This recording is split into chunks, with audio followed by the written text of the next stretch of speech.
ନନ୍ଦିନୀ ନୟାଗଡ଼ ଜିଲ୍ଲା ଓଲ୍ଡ ଟାଉନରେ ଜଣଙ୍କ ପରିବାରର ପ୍ରତିପୋଷଣର ମାଧ୍ୟମ ପାଲଟିଥିଲା। ମାଲିକ ଏହାର ଦୁଗ୍ଧକୁ ବିକ୍ରୟ କରି ଚଳେ ଓ ସବୁଦିନ ଏମିତି ରାସ୍ତା ଉପରେ ଛାଡ଼ିଦିଏ।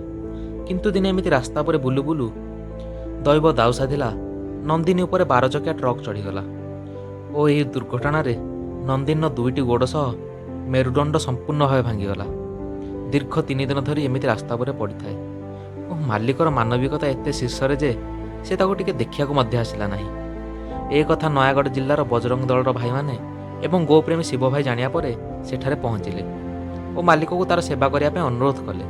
କିନ୍ତୁ ମାଲିକ ଉତ୍ତର ଦିଏ, ସେ କ'ଣ ବଞ୍ଚିବ କି ମୋ ପାଖରେ ବି ଏତେ ପଇସା ନାହିଁ ଯେ ତାର ସେବା କରିବି।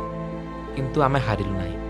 ତୁରନ୍ତ ଗୋମାତାଙ୍କୁ ପିଆଶାଳିଆରେ ଥିବା ଆମ ଅସ୍ଥାୟୀ ମେଡ଼ିକାଲକୁ ନେଇ ଆସିଲୁ ଓ ଶିବ ଭାଇ ଏବଂ ଗୋସେବ ଭାଇମାନଙ୍କ ଅନୁଦାନରେ 40,000 ଟଙ୍କା ଖର୍ଚ୍ଚ କରି ଏକ ବେଲ୍ଟ ମେସିନ୍ କିଣାଗଲା। ନନ୍ଦିନୀର ସେବା ଦୀର୍ଘ 4 ମାସ ଧରି ଚାଲି ରହିଲା।